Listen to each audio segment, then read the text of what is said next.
My name is Deborah Choi, and I'm the managing director of Founderland. Essentially, Founderland is really looking to, in our second year, start to pay it forward. And pay it forward for us means really connecting the role models of today with the future leaders of tomorrow. And Next Gen for us is really about showing girls, whether they're in university or high school, that they have options, that they can climb the corporate ladder. They can also build their own empire. We are really bringing together our community of leaders, over 400 women of color in our community, and really connecting them with the next generation.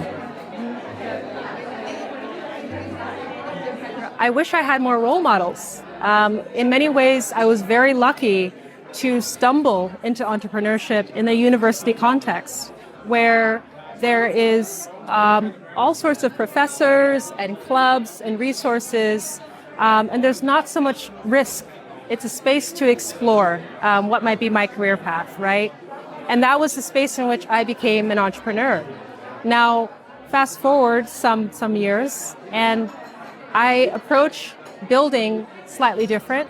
I would say that now I've learned a bit about building, and I start to ask instead, is my purpose aligned with what I'm building?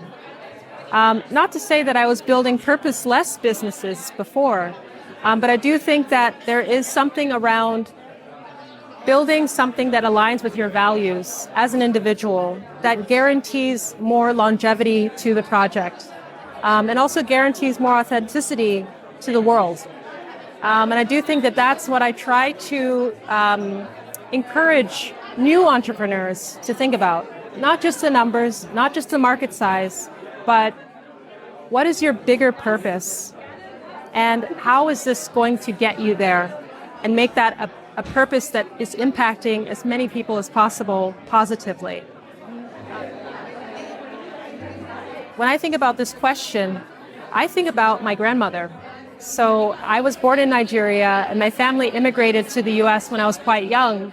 But I grew up hearing the stories of my grandmother running a small shop. She would do trade from different rural cities and bring together goods from the farms to the market.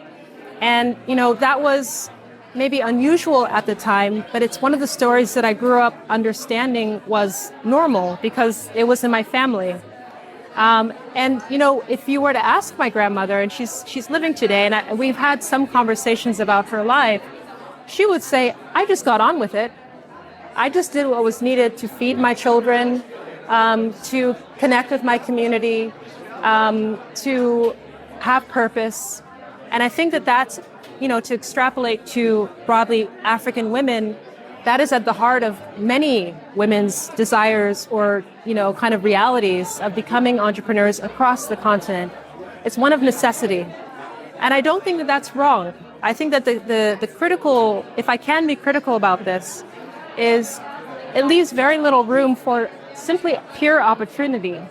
I think that, opportunity, and I don't mean just e-scooters or 10-minute groceries, but this idea of there's this big thing that's happening and I want to just jump into it. And it's not about, making sure that my family is fed or there's a roof over my head. It's just simply the opportunity. I think that that's a privilege. And I would love to see that privilege extended across the continent as well. When we're talking about women entrepreneurs, we're not just talking about the entrepreneurs of today. Women think in a generational sense. We think about what are we building for our mothers and what are we building for our children? And I do think that is a quality that's beautiful, but tends to not have its space in the traditional, entrepreneurship ecosystems. And I'm hoping that there is a change where we do start to think a bit more long-term and less short-sighted about, what we're building and what might be the horizon in which we see kind of the profits from what we're building.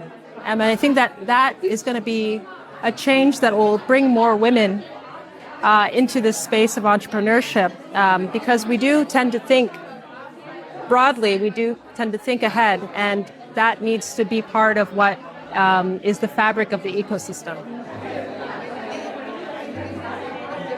we're in a moment of rapid change. 1 year we see huge advancements. In the last 4 months, now the biggest topic is artificial intelligence and its purpose or role in how we communicate with each other. In a nutshell, I think it's really hard for us as parents, or even in thinking about the next generation and what they might need. It's hard to really equip them because we have so little understanding of what the future truly holds in terms of opportunities and also responsibilities. And I think that more than anything, we need to equip the next generation to be questioning, to really have a solid sense of self and the ability to think through what's the most important thing right now. And I think that that kind of critical understanding, critical questioning of the world and their place in it is essential for the next generation to really kind of move forward and address what might be the most pressing issues 10, 20, 30 years from now.